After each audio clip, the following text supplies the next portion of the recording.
Pada bab ini dijelaskan tentang makhorijul huruf, yaitu tempat keluarnya huruf ketika membaca Al-Quran atau huruf hijaiyah.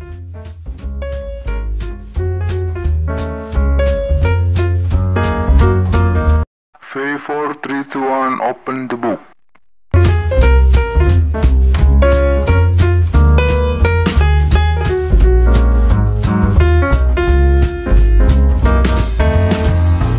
Assalamualaikum warahmatullahi wabarakatuh. Salam sehat selalu, jangan lupa mematuhi protokol kesehatan dan menerapkan 5M bersama-sama. Bertemu lagi dengan saya di Open the Book Global School Daring.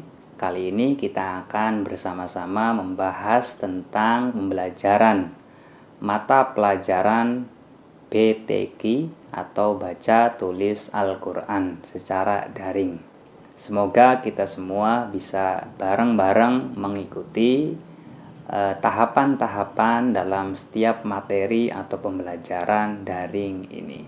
Untuk itu, sebelum kita memulai pembelajaran daring ini, mari kita bersama-sama berdoa masing-masing. Berdoa mulai.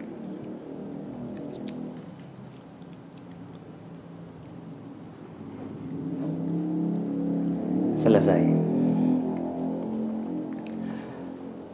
Nah, mungkin kalian akan bertanya-tanya dalam benak kalian, apa sih BTQ? BTQ itu apa? BTQ itu singkatan daripada baca, tulis, kemudian Q-nya Quran atau Al-Quran. Kalian harus bisa membaca dan harus bisa menulis kalimat-kalimat Arab atau kalimat-kalimat yang terdapat pada Al-Quran. Bagaimana yang belum bisa sama sekali? Oke, nggak apa-apa. Nanti kita mulai dari awal. Kita nanti akan mempelajarinya pada huruf hijaiyah pengenalan. Dan untuk yang sudah mengerti atau mengetahui, nanti bisa diperdalam dengan cara kita mengetahui sama-sama tentang makhorijul hurufnya, atau dalam bahasa Indonesia disebut keluar atau tempat keluarnya suara, tentunya yang ada pada anggota tubuh kita, diantaranya mulut, tenggorokan yang ada di sekitar sini. Nah, apa saja? Pada bab ini dalam tema 1 ya, tema 1 mengenal huruf hijaiyah, bisa kalian lihat di samping ini, serta makhorijul hurufnya atau makhorijil hurufnya. Makhorijil huruf itu tempat keluarnya suara. Pada bab ini dijelaskan tentang makhorijul huruf, yaitu tempat keluarnya huruf ketika membaca Al-Quran atau huruf hijaiyah. Kemudian secara garis besar ada 5 tempat keluarnya suara. Walaupun dalam cakupan ini ada dalam mulut, tetapi tempatnya masing-masing. Nah, atau dengan kata lain, pengelompokan huruf hijaiyah berdasarkan tempat keluarnya huruf ada berapa? Ada 5. Yang pertama, bisa kalian lihat di samping ini, makhorijul huruf al-jauf. Al-jauf itu rongga mulut. Rongga mulut ada di mana? Rongga mulut nanti ada jauf di sini. Kemudian yang kedua, huruf al-halq. Halq itu tenggorokan, di sini tenggorokan. Makanya ketika kita baca ghin, kho nanti ada semua. Kemudian yang ketiga, yaitu makhorijul huruf al-lisan. Nah, yang selama ini bahasa-bahasa lisan itu bahasa Arab ya, atau lidah. Apa saja? Nanti banyak, dari antaranya ta, kemudian to, dan sebagainya. Kemudian yang keempat, makhorijul huruf asyafatain. Syafatain itu apa? Dua bibir. Kedua bibir ini bibir yang paling bawah, kemudian yang atas. Kemudian yang 5 yaitu makhorijul, atau yang terakhir, makhorijul huruf al-khayshum.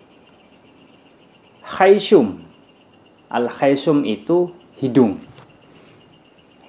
Artinya karena mulut mendekati dengan hidung, maka ada pengaruhnya. Kayak tenggorokan juga sama ya. Yang mendekati ini. Tenggorokan, mulut, hidung. Nanti apa saja? Bunyinya seperti apa maksudnya? Kita akan belajar sama-sama di kesempatan kali ini. Nah, saya akan mengasih tahu kalian semua yang ada di rumah, sahabat-sahabat daring, di tabel samping ini ada gambar rongga mulut atau tempat-tempatnya suara. Itu di mana saja, nanti kalian bisa lihat di samping ini. Dari mulai ada khayshum, hidung ya. Kalau sebelah sini khayshum, ada al-halqiyah, ada janubiyah, ada banyak banget di situ tuh. Bisa kalian lihat. Termasuk yang 5 tadi. Ada bibir, ada gusi, ada rongga mulut dan mulut.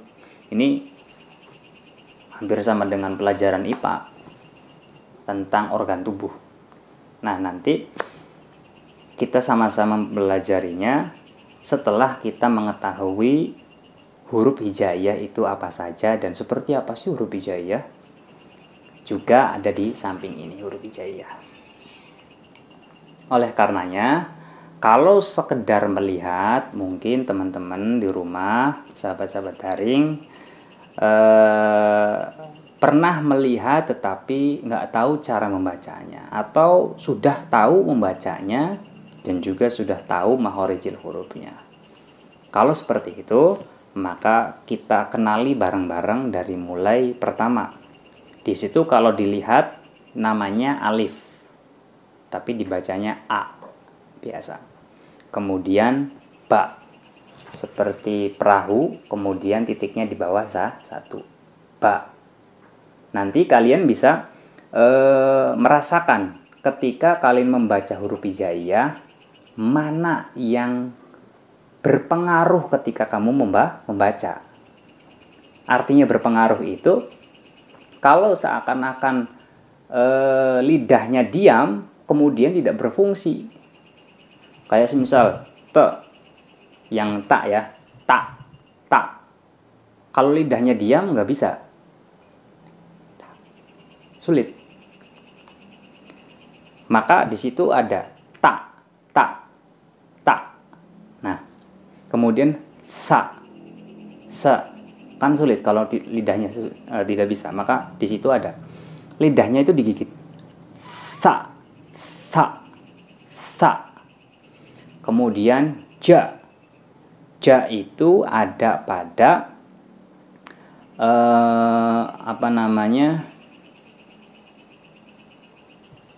tepi lidah ya, tepi lidah. Ja.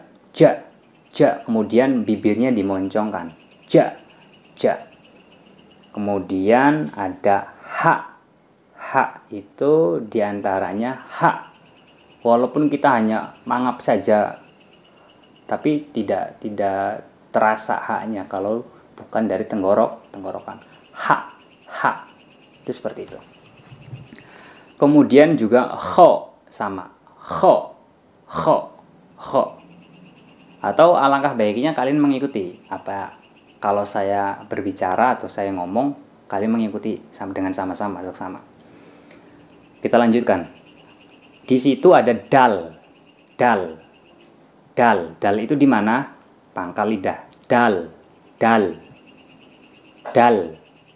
Lidahnya ke atas. Dal. Itu seperti itu. Kemudian, nah ini yang sering keliru. Antara za antara za setelah dal dengan za setelah ro. Kalau za setelah dal, yaitu za-nya menggigit lidah. Za. Kemudian ro, kalau ro biasa ya, ro. Nah, ini kalau za setelah ro, maka si lidah berada di belakang gigi. Jadi za. Walaupun secara kedengaran bunyi itu sama antara za dengan za. Sama, tetapi makhorijil huruf, tempat keluarnya suara akan berbeda kalau kita membacanya masing-masing atau sesuai dengan kaidah. Jadi ada za, ada za. Sama kan kalau lihat dari suara, tetapi kalau lihat dari segi membacanya bagaimana, tentunya berbeda.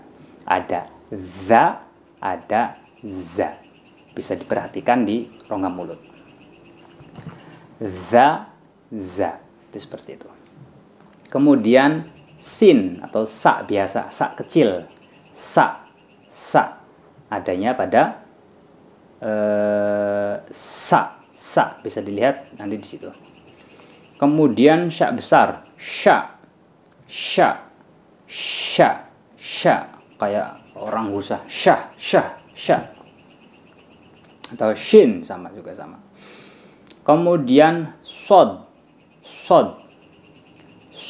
juga ada pada ujung ya, sod seperti ada bunyi nyaring, sod sirotol. Walaupun, nah ini antara membaca sirotol sama sirotol sebenarnya berbeda, walaupun kedengarannya sama. Tapi orang yang memperhatikan akan jelas kelihatan antara sirotol sama sirotol. Itu seperti itu. Tentunya berbeda bukan? Nah, itulah indahnya dalam bahasa Arab. Kemudian do walal dolin, ininya dijembung, do itu seperti itu. Kemudian to juga sama, to. Kemudian zo bisa diikuti sama-sama, zo zohiron wa batinan, zo. Kemudian ain. Nah, ini sama juga. Kalau kita samakan dengan a biasa dengan la, kalau ain agak tertekan kayak dicekik. Alaihim itu seperti itu. Walaupun teman-teman kalau dari Banyumas itu ngalaihim ya. Itu seperti itu. Kemudian ghin itu atau ghairil adanya pada tenggorokan sini. Ghairil itu seperti itu. Kemudian ada fa bisa dilihat kan, fa atau bisa diikuti fa itu seperti itu.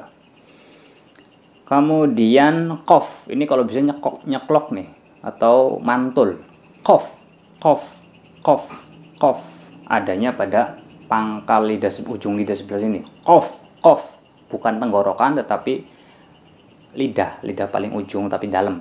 Qaf itu seperti itu. Qalilam itu seperti itu. Nah, ini antara ko dengan ka juga kadang sama, tetapi perlu kalian ketahui, walaupun sama-sama pada makhorijul hurufnya sama, tetapi harus bisa membedakan mana yang ko dan mana yang ka. Kalau ka biasa, ka. Kemudian lam juga sama, la lam yakunil ladzi lam. Kemudian mim atau ma biasa. Ada pada ujung bibir atau bibir, kedua bibir, syafatain. Ma sama dengan ba ya. Ba, ma, wawu. Wa sama pada bibir. Kemudian ada nun. Nun itu ada pada rongga tenggorokan dan mulut. Nun. Kemudian ada ha. Nah, ini ada perbedaan antara ha dengan ha yang awal setelah ja. Kalau ha yang awal setelah ja itu agak serak-serak basah. Ha, bukan kho ya, tapi ha. Tahu kali ini ha biasa. Ha. Istilah orang itu ngebas. Ha, seperti itu. Kemudian waw atau wa, dan terakhir ya biasa. Ya itu ada pada tengah-tengah, lidah bagian tengah. Ya karena lidahnya agak dimengkirutkan atau kecilkan.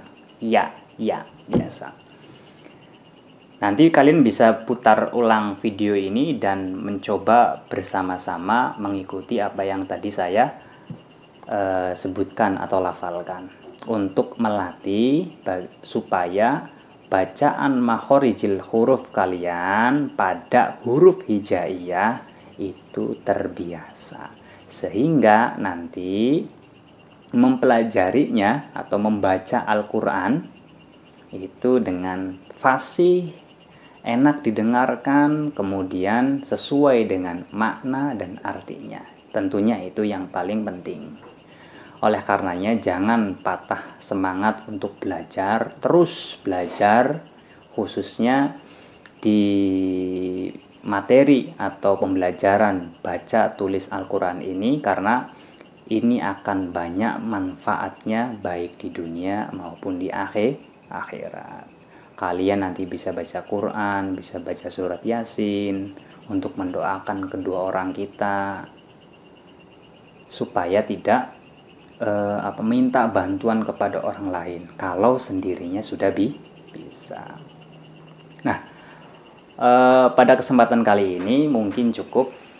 Sekian dari saya, kurang lebihnya mohon maaf.